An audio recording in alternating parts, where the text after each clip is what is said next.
The ayes have it. Come to clauses 1 and 2. The question is that Mr. Chair. Dr. David Clark. Thank you, Mr. Chair. It is with delight that I rise to speak to these title and commencement clauses of the bill.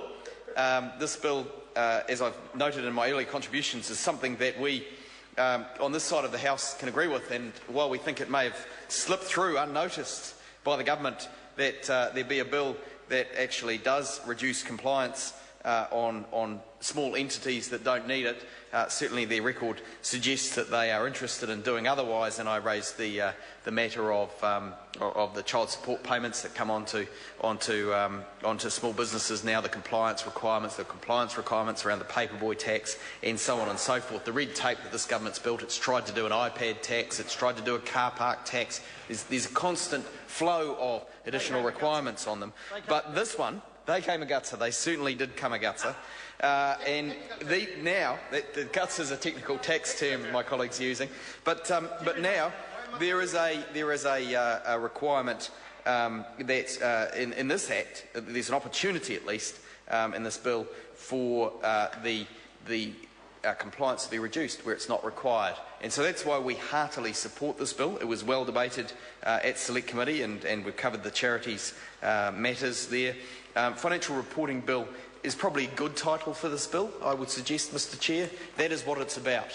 And we might even want to add in there transparency and appropriateness as descriptors, because the transparency arrangements here are ones that we can agree with. The idea that if there is no public interest, no wider public interest, if the shareholders are comfortable with the arrangements, that unnecessary reporting requirements should be abandoned, is one we are quite comfortable with on this side of the House. However, being really clear that where there are public funds at play, that there should be transparency. That's why, of course, when it came to the SOE changes, the energy companies being sold off, being flogged off for less than the 5 to 7 billion that Bill English said that he might get when he sold New Zealand's taxpayers' best revenue generating assets.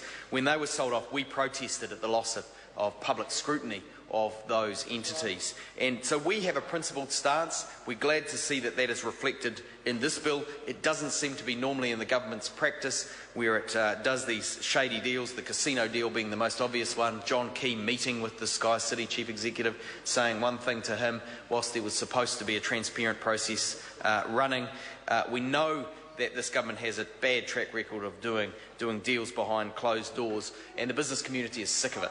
The wider business community that I meet with are saying they just want transparent arrangements so they know when they're bidding for something that it's really being taken seriously.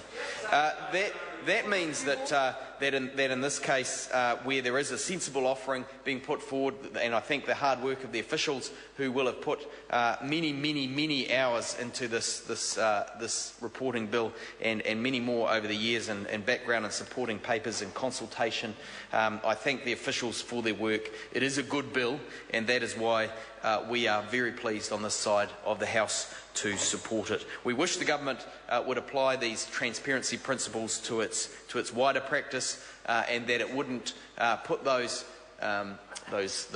ideas, I guess, of transparency, of responsibility to one side when the Auditor General makes a criticism, say in the EQC report or in the Crown Retail Deposit Guarantee Scheme. We wish it would adopt these principles for its own practice, not just for the wider business community. And we know, there's examples. We think of in the power sector, the 4.3 billion worth of price gouging that was estimated between 2001 and 2007 by the world's leading modeller of energy markets at the time, Professor Wolak, because of an effective cartel-like behaviour where market power could be used to extract excess profits from the market at the expense of mum and dad at home. Of course, that risk is going to be increased with the asset sell-offs, where the interests are not aligned with the taxpayer. The silver lining back then was that excess profit, much of it went back into the taxpayer purse. We now know that so much of that's going offshore. The Treasury says those SOE sell-downs will take the government books backwards by about 100 million a year.